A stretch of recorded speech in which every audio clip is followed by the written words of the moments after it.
Hey everyone, this is BruisedLee here to show you guys my second RPvE level 9 one player video. And this time I'm going to show you guys a deck that's a bit stronger than the one I used in my previous video. But this deck is actually going to cost you around at least 200 BattleForge points. Mainly because I'm going to be using Lost Spirit Ships, and Lost Spirit Ships are... Actually, I'll talk about that once we get to that part of the replay. Right, for now, let's just start.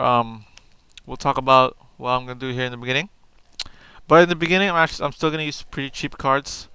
But I'm gonna be showing you guys like a different faction, I guess. I'm gonna be using Frost this time, Frost units. And now I'm basically just waiting again for more power, since I know how much units I need. So I'm waiting till I have that much power, so I can summon that much units. And for this replay, I'm gonna be using Frost again, as I mentioned earlier. I'm going to summon 5 Imperials, and I'm going to build 2 defense tower here to defend my first Frost Orb from the 2 bandit units that's going to attack later on. Alright, so I'm using Imperials so I can activate their ability Defensive Stance. Basically, they take less damage. In upgrade 1, they take only 45% less damage. And I forgot to mention that all my cards in this deck is only have level 1 upgrade. Again, because I don't want to show you guys a replay where RPvE replay where my cards are fully upgraded. Alright, so now I'm just waiting for around 6 Master Archers and 5. So now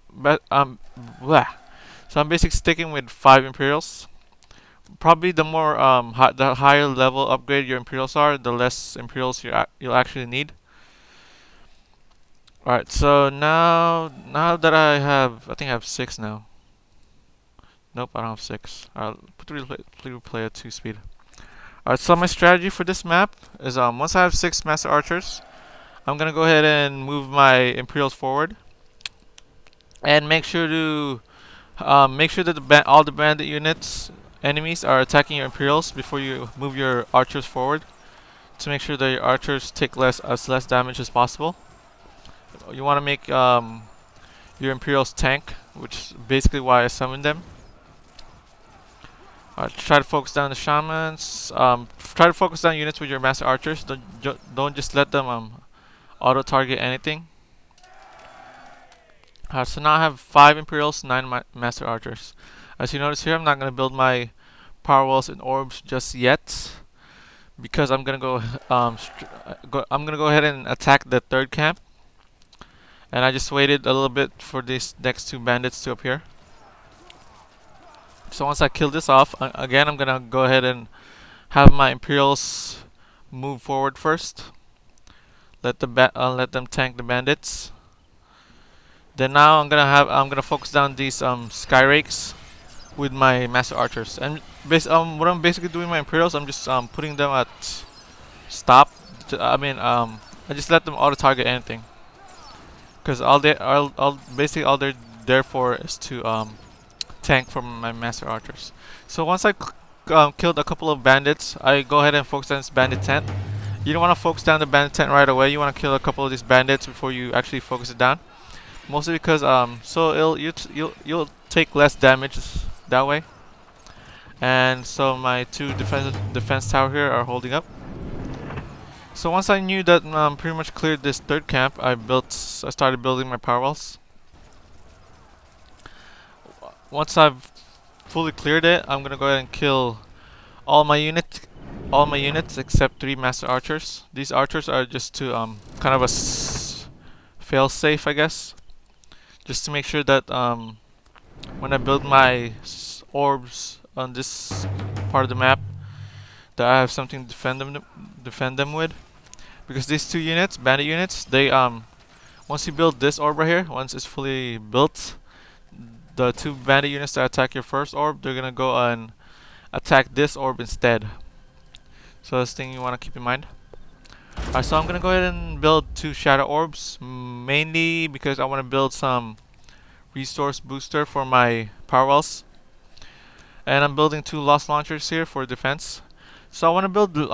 So I'm taking the time to build 2 Shadow Orbs, even though I don't need 2 Shadow Orbs resource booster, because resource booster are really helpful in RPvE, because our RPvE wells, they have 1200 power in them. So if you put resource booster, they'll never run out of power, but you'll be able to get acquire power, what's it called, 33% faster, more power. So that's really helpful in RPvE.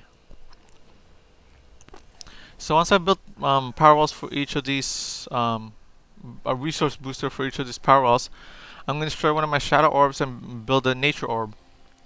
I'm building a nature orb so I can use breeding grounds to summon my T3 units, and so I can build what do you call it, healing gardens, which I'm going to build down up here on in my first orb. So again, I'm using healing gardens for the ability ritual of recovery. Basically, all your healing spells are going to heal 90% more. Well, 90% more in upgrade level 1. I'm not entirely sure how much more it heals in upgrade level 2 or upgrade level 3. So this is why I build my breeding ground, so I can summon some Ashbone Pyros while saving some power. So my Ashbone Pyros are only upgraded level 1. If you're gonna upgrade anything to level 2, I strongly recommend you do you upgrade Ashbone Pyros first, because their level 2 upgrade are very, very important. Basically, they take less damage from their they take what do you call it? They take less damage from their instability, which causes them to lose life points every second. So I stopped at 6 because that's all the charges that I had left.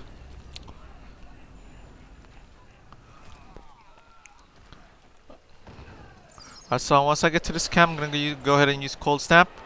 Hold up this bandit so I can focus down this bandit tent. And I'm using Equilibrium to heal my Ashbone Pyros while casting Ritual of Recovery. Keep in mind, when you're using Equilibrium, you don't want to wait too much when you're casting it, because that spell relies on your unit's life points. The more life points your units have, the more it heals. So you don't want to use it when your units are low in HP. You want to use it when they're at least around half HP. And with Ashbone Pyro, since they lose HP every second, it's very important to keep casting that. So I'm waiting for a little bit more power, since I don't know how strong the fourth camp's gonna be. So that's the main thing you want to keep in mind. If you're not entirely sure how strong the next camp's gonna be, you can just it doesn't hurt to wait a little bit for more power. Alright, so now I'm gonna go ahead and cast Cold Snap once more. I'm gonna focus down this bandit tent. As you notice, there's 2 bandit tents, but all in RPvE, even though there's 2 spawn buildings, only one of them actually spawns units. So just watch out, look out for whichever building actually spawns the units. So now I have around 8 Ashbone Pyros right now. Kind of an overkill, since this map that I'm doing right now was actually pretty easy. But most bandit maps are actually easy. So if you're a new player and you're doing 1-player RPvE level 9, I strongly recommend you stick to farming tokens against bandits, because sometimes Stonkin maps can get pretty hard. Sorry about that. So this 4th orb, it doesn't really matter which faction you pick it to be, because all you need for T4 is 1 frost, 1 nature, 1 shadow. But I decided to make my 4th orb a shadow orb, so I can build one more resource booster for this power wells.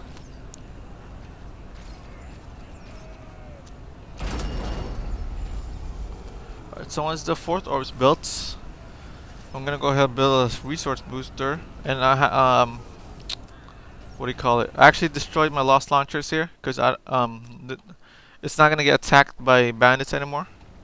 And I'm gonna go ahead and build 2 necroblasters, doesn't matter which affinity.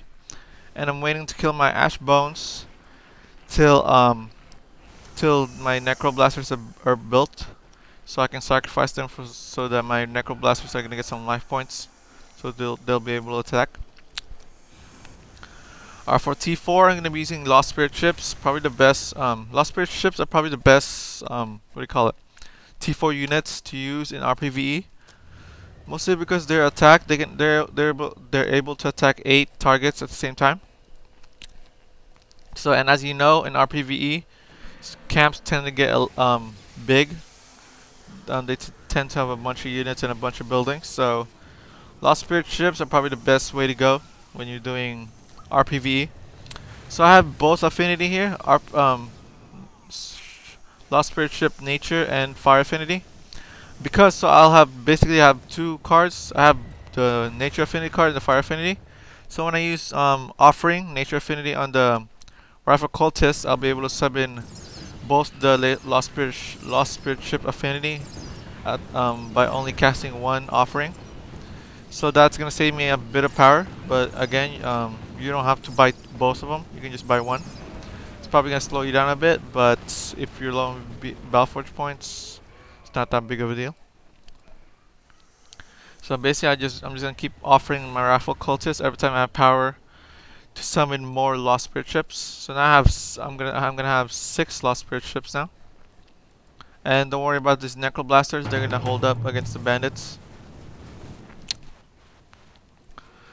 So it's now this map or mission or whatever it's pretty simple now. Just remember to cast Ritual of Recovery from your Healing Guardians every time you're gonna cast Regrowth on the Lost Spirit ships. And as you notice, what I'm doing here is I'm basically keeping my Lost Spirit ships moving at all times. Because for some reason, at least from what I can tell, is that they tend to do more damage when they're moving around.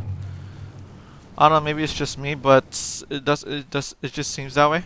Like when they're not moving, they just seem to do less damage. And I haven't really experimented on that and proven it, but I just do it just, you know, because it doesn't really matter. So from what you guys can tell, this bandit map was actually pretty easy. Most of these camps were pretty small. Alright, so now I have, I think I have 6 Lost Spirit ships. And with 6 Lost Spirit ships, it's pretty much game over. It's pretty easy. The rest of this map should be pretty easy for you, as long as you keep healing them with regrowth. So you can see here, this even the slave soul hunters are going down pretty fast.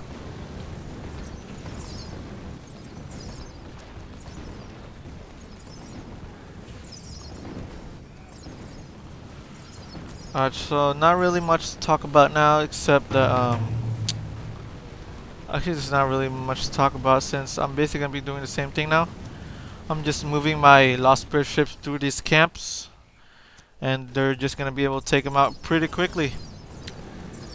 This is the final camp right here, and I got lucky. There was no actual boss in this map, but the hardest bandit boss anyways is what do you call it? The walker, and walkers can't even hurt flying units, so that's not really much big of a deal. So that's pretty much the map. I hope you guys enjoyed my replay, and I guess subscribe, and see you guys next time.